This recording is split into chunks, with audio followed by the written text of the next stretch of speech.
So here are some takeaways that I have based on my experience working in the service industry.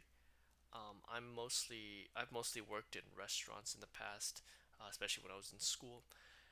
So while I can't say much about retail or something like that, I imagine there are still a lot of similarities. But just a quick note, I am focusing on the U.S. just because that's where I am based in. So for number one, I do think the service industry sector is really good for younger people, people who are in high school, college, someone maybe a recent grad, just entry level people, just because they don't really have a lot of professional experience, so they just kind of want to find a place to start out and maybe earn some extra income on the side. So for number two, so in the U.S., tipping is a pretty common practice, and if you know how to play your cards right, it can lead to a higher pay, a higher revenue stream if you know how to kind of work the system. So like, if you provide really good service or if you work at a really fancy, high-end facility, those are definitely ways to kind of make a little bit more money compared to another place. With that said though, tips tend to vary from day to day. So sometimes you might have really good days, sometimes you might have really bad days, but overall they do tend to balance out. For number three, this is actually quite important. I think service industry jobs, one reason I would recommend it to a lot of people is that it does strengthen your ability to communicate, multitask, and think on your feet. And these skills are important for life in general, future careers, right? If you're ever thinking about doing more professional jobs, these abilities are always going to be beneficial. Communication, just think about that, right? You are always talking to clients, customers, your bosses, your coworkers. You're talking 24/7. So that kind of makes sense why your speaking skills will definitely improve working here. Same thing with multitasking, right? If you're like at a restaurant, you're waiting multiple tables, you got to figure out what their orders are, you got to bring the food on time, get the drink orders, so on and so forth. So number four, now one kind of downside of the service industry is that because they are catering for their customers, right?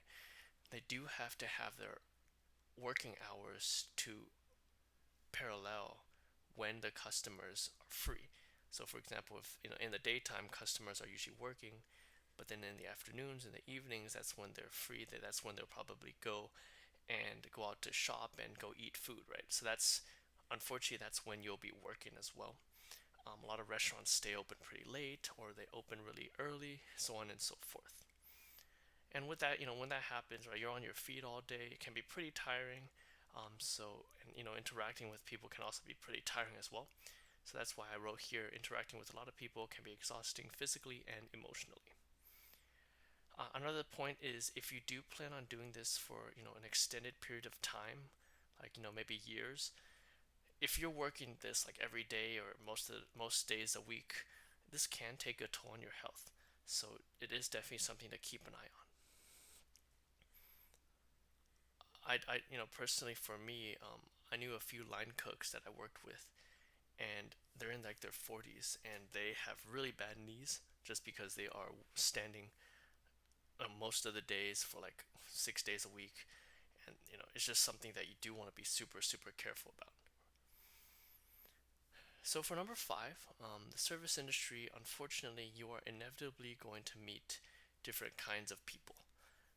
And rude people, nice people, mean people, kind people.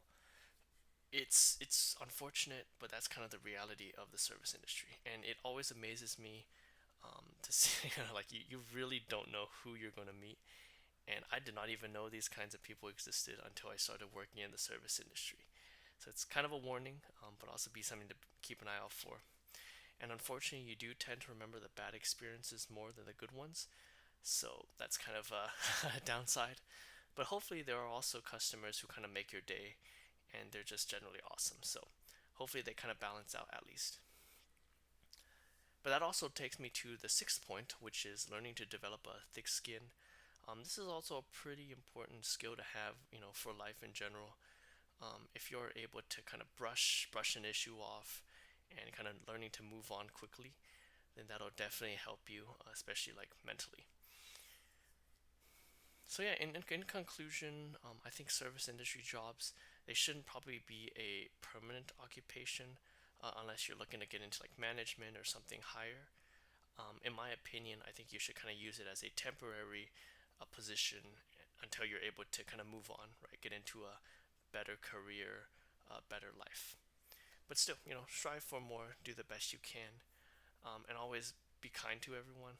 I do think I've definitely learned to be super, super nice, super kind to all service industry workers because I know how they, I know what they're going through. So definitely show empathy.